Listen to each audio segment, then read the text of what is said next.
Hello viewers, welcome to Abhijit helpline. আজকের ক্লাসে আমরা দেখব অ্যাডোবি ইলাস্ট্রেটরের মধ্যে টুলবার সেকশন থেকে টাইপ টুলের কাজ। এই টাইপ টুলের মধ্যে আরও কয়েকটি টাইপ টুলের ব্যবহার আছে, যেগুলো আমরা আজকে এক এক করে আলোচনা করব। তো প্রথমেই টাইপ টুল নিয়ে কাজ করার জন্য টাইপ টুলের এই সমস্ত টুলসগুলিকে আমরা যদি বাইরে নিয়ে আসতে চাই, তাহলে টাইপ টুলের মধ্যে ক্লিক করব। দেন ওখান থেকে অ্যারোতে ক্লিক করলে আমাদের টাইপ টুলের সমস্ত টুলসগুলি বাইরে এভাবে বেরিয়ে চলে আসবে। এখন আমরা প্রথমে টাইপ টুল নিয়ে দেখব। টাইপ টুলের কাজ হলো, আমরা যদি আমাদের আর্টবোর্ডের মধ্যে কোনো ডকুমেন্ট লিখতে চাই, তাহলে আমরা প্রথমে টাইপ টুল নিয়ে আর্টবোর্ডের মধ্যে ক্লিক করব। এরপর কিবোর্ড থেকে টাইপ করব আমাদের প্রয়োজনীয় ডকুমেন্টটি।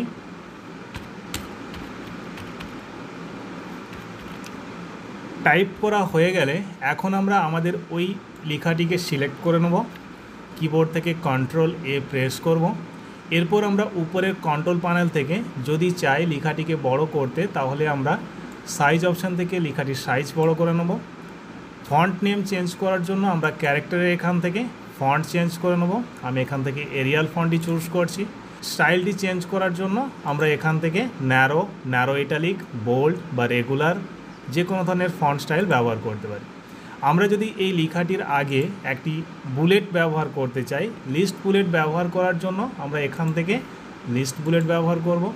চাইলে আমরা কোনো নিউমেরিক বুলেট যদি ইউজ করতে চাই বা নাম্বার বুলেট ইউজ করতে চাই, সেক্ষেত্রে আমরা এখান থেকে ব্যবহার করব।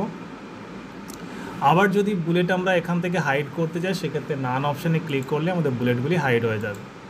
এখন যদি আমরা চাই এই লেখাটিকে অ্যালাইন করব, তাহলে আমরা এখান থেকে প্যারাগ্রাফ অংশ থেকে লেখাটিকে লেফট, রাইট বা সেন্টার অপশানে ক্লিক করে লেখাটির অ্যালাইনমেন্টটি সাজিয়ে নিতে পারি। লেখাটির কালার দেওয়ার জন্য লেখাটিকে সিলেক্ট করে নেব এবং কন্ট্রোল প্যানেলের প্রথমে কালার প্যালেট অপশান থেকে আমরা যে কোনো ধরনের কালার ইউজ করে নেব। চাইলে হেল্পলাইনকে আমরা অন্য একটি কালার দিয়ে কালার ফিল করতে পারি। এখন যদি আমরা চাই লেখাটির একটি আউটলাইন দেবো, সেক্ষেত্রে সিলেক্ট করব। দেন স্ট্রোক অপশান থেকে লেখাটির মধ্যে একটি আউটলাইন দিতে পারি এবং আউটলাইনের কালারটি আমরা এখান থেকে চেঞ্জ করে নিতে পারি। আমরা যদি আমাদের এই লেখাটিকে আরও বড় করতে চাই, সেক্ষেত্রে প্রথমে আমরা আমাদের লেখাটিকে সিলেক্ট করে নেব। তারপর এখান থেকে আমাদের লেখার নির্দিষ্ট একটি মাপ দেওয়ার পর আমরা যদি এন্টার বোতামে ক্লিক করি, তাহলেও আমাদের লেখাটির সাইজ সেভাবে বড় হয়ে যাবে। এছাড়াও আমরা আমাদের টুলবার সেকশন থেকে সিলেকশন টুল নেওয়ার পর কোনো একটি কোণের মধ্যে মাউস নিয়ে গিয়ে কিবোর্ড থেকে শিফট ধরে মাউস ড্র্যাগ করি, তাহলে আমাদের লেখাটির সাইজ বড় হতে থাকবে। এছাড়াও চাইলে আমরা সিলেকশন টুলের সাহায্যে আমাদের লেখাটিকে এক জায়গা থেকে অন্য জায়গায় মুভ করতে পারি। আবার যদি আমরা প্রয়োজনে লেখাটি ছোট করতে চাই, তাহলে কিবোর্ড থেকে শিফট কি চেপে ধরে মাউস দিয়ে কোনো একটি শোবারের উপরে ক্লিক করে আমরা যদি মাউসকে ড্র্যাগ করি, তাহলে লেখাটি আমাদের ছোট হতে থাকবে। এই ছিল আমাদের টাইপ টুলের কাজ। আমরা এখন দেখব এরিয়া টাইপ টুলের কাজ। এরিয়া টাইপ টুল নিয়ে কাজ করতে হলে প্রথমে আমাদের টুলবার সেকশন থেকে একটি শেপ নিয়ে নিতে হবে। আমি একটি রেক্টেঙ্গেল শেপ নিয়ে নিচ্ছি। এরপর পেজের মধ্যে আমরা যতটি এরিয়ার মধ্যে আমাদের ডকুমেন্টটি রাখতে চাইছি, সেই এরিয়াটিকে প্রথমে রেক্টেঙ্গেল টুল দিয়ে কাভার করে নেব। এখন আমরা চলে যাব এরিয়া টাইপ টুলের মধ্যে। এরিয়া টাইপ টুল সিলেকশন করার পর আমরা যদি আমাদের এই রেক্টেঙ্গেলের পাথের উপরে ক্লিক করি, তাহলে দেখতে পাবো আমাদের ওই রেক্টেঙ্গেলের মধ্যে, ওই রেক্টেঙ্গেল শেপটির মধ্যে একটি লেখা অ্যাড হয়ে গেছে। এখন আমরা চাইলে আমরা এর মধ্যে আমাদের ডকুমেন্টটিকে টাইপ করতে পারি। এইভাবে লেখাটিকে যদি আমরা কপি পেস্ট করতে চাই, সেই কারণে সিলেক্ট করব প্রথমে কন্ট্রোল-A প্রেস করে, তারপর কিবোর্ড থেকে কন্ট্রোল-C প্রেস করে এখন যদি আমরা কন্ট্রোল-V প্রেস করি, তাহলে আমাদের ওই শেপের মধ্যে লেখাটি কপি পেস্ট হতে থাকবে। এখন যদি আমরা লেখাটির সাইজ ছোট করতে চাই, আবারও সিলেক্ট করব কন্ট্রোল-A, নির্দিষ্ট সাইজ দিয়ে দেবো। এখন আমরা কিবোর্ড থেকে আবারও কন্ট্রোল-C এবং কন্ট্রোল-V পেস্ট করলে দেখতে পাবো আমাদের ওই রেক্টেঙ্গেল বরাবর আমাদের লেখাটি টাইপ হতে থাকছে। আমরা যদি এখন এই রেক্টেঙ্গেল শেপটির সাইজ ছোট অথবা বড় করতে চাই, সেক্ষেত্রে সিলেকশন টুল নেব। দেন যে কোনো শো বর্ডার থেকে আমরা ক্লিক করে ছোট করলে লেখার রেক্টেঙ্গেলের সাইজটি ছোট হতে থাকবে। আবার চাইলে আমরা যে কোনো দিকে বড় করতে পারি।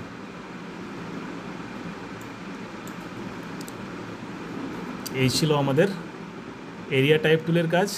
এখন আমরা দেখব টাইপ অন আ পাথ টুলের কাজ কি। টাইপ ওনা পাথ টুল নিয়ে কাজ করতে হলে প্রথমে আমাদের আবারও একটি শেপ ড্র করে নিতে হবে। আমি শেপ টুল থেকে ইলিপস টুলটি নিয়ে পেজের মধ্যে আর্টবোর্ডের মধ্যে ড্র করে নিলাম। এখন টেক্সট টুল থেকে আমরা যদি টাইপ ওনা পাথ টুল ইউজ করি, ইলিপস টুলটির পাথের উপরে ক্লিক করি, আমরা দেখতে পাবো ইলিপস টুলের পাথ বরাবর একটি লেখা অটোমেটিক্যালি ক্রিয়েট হয়ে গেছে। এখন আমরা কিবোর্ড থেকে যে কোনো ধরনের লেখা টাইপ করলে দেখতে পাবো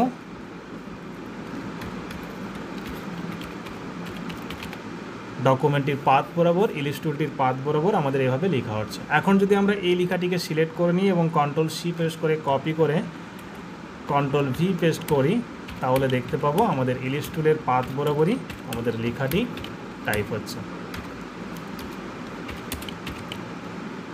এভাবে যে কোনো টুল নিয়ে আমরা তার পাথ বরাবর লিখতে পারি। এখন যদি আমরা ইলিপস টুলটি ডিলিট করতে চাই, তাহলে সিলেকশন টুল নেব, ইলিপস টুলের উপর ক্লিক করব এবং কিবোর্ড থেকে ডিলিট কি প্রেস করলেই আমাদের ইলিপস টুলটির সাথে সাথে লেখাটিও ডিলিট হয়ে যাবে। এখন যদি আমরা এই অংশটাকে ডিলিট করতে চাই, তাহলে আমরা সিলেকশন টুল নেব, এরপর ক্লিক করব, কিবোর্ড থেকে ডিলিট প্রেস করলে এটিও ডিলিট হয়ে যাবে। এখন আমরা দেখব ভার্টিক্যাল টাইপ টুলের কাজ। ভার্টিক্যাল টাইপ টুলের কাজ হলো, আমরা যেমন হরিজেন্টালি কোনো ডকুমেন্ট লেখার জন্য টাইপ টুল ব্যবহার করতাম, সেরকম ভার্টিক্যালি কোনো ডকুমেন্ট লেখার জন্য আমরা ভার্টিক্যাল টাইপ টুল ব্যবহার করব। টুলবার সেকশন থেকে ভার্টিক্যাল টাইপ টুল নেওয়ার পর যখন আর্টবোর্ডের মধ্যে ক্লিক করব এবং কোনো ডকুমেন্ট লিখতে থাকব, আমাদের লেখাটি ভার্টিক্যালি লেখা হবে। এখন চাইলে আমরা এই লেখাটিকেও সিলেকশন করব। সিলেকশন করার পর লেখার সাইজ বড় ছোট করার জন্য কন্ট্রোল প্যানেল থেকে লেখার সাইজকে বড় করতে পারবো। কালার চেঞ্জ করার জন্য কালার প্যালেট থেকে কালার নিতে পারবো। লেখাটি স্টাইল চেঞ্জ করার জন্য আমরা ফন্ট ফ্যামিলি থেকে যে কোনো একটি ফন্ট নিতে পারবো এবং স্টাইল চেঞ্জ করার জন্য এখান থেকে আমরা লেখাটিকে বোল্ড, ইটালিক, রেগুলার এভাবে ইউজ করতে পারবো। এক জায়গা থেকে অন্য জায়গায় লেখাটিকে মুভ করার জন্য আবারও আমরা সিলেকশন টুল ব্যবহার করব এবং লেখাটিকে যে কোনো দিকে মুভ করতে পারবো। এরপর আমরা দেখব ভার্টিক্যাল এরিয়া টাইপ টুলের কাজ।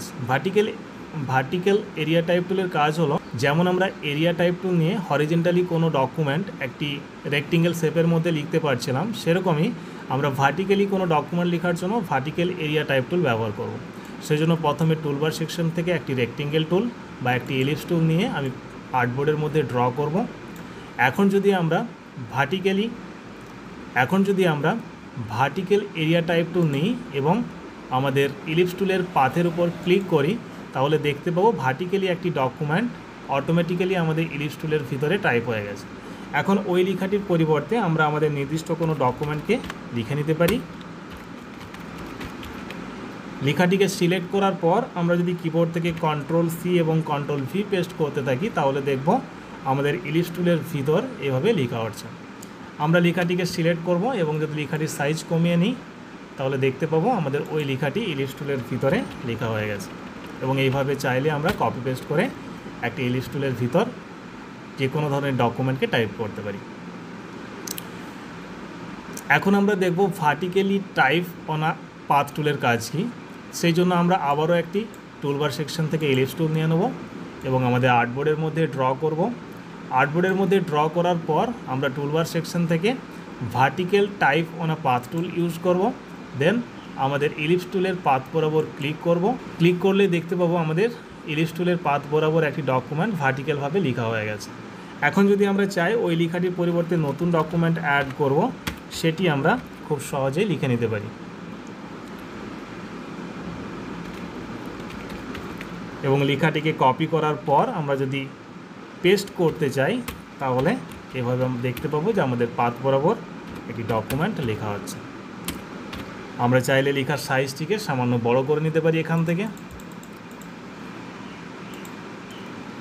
লেখার ফন্ট চেঞ্জ করার জন্য ফন্ট ফ্যামিলি থেকে যে কোনো ধরনের ফন্ট আমরা ইউজ করতে পারি। স্টাইল গ্রুপ থেকে স্টাইল ইউজ করতে পারি।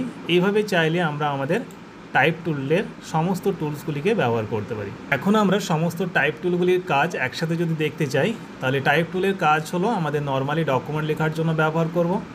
টাইপ অনা পাথ টুলের কাজ হলো একটি পাথ বরাবর যদি আমরা হরিজেন্টালি কোনো ডকুমেন্টকে লিখতে চাই, সেক্ষেত্রে এই ধরনের ডকুমেন্ট লিখতে চাই, সেক্ষেত্রে আমরা টাইপ অনা পাথ টুল ব্যবহার করব। আর ভার্টিক্যালি টাইপ অনা পাথ টুল ব্যবহার করব, ডকুমেন্টটি আমাদের এখানে যেমন হরিজেন্টালি লেখা হচ্ছিল, ভার্টিক্যালি লিখলে ভার্টিক্যালি টাইপ অন পাথ টুল নিয়ে কাজ করলে আমাদের ডকুমেন্টটি ভার্টিক্যালভাবে লেখা হবে।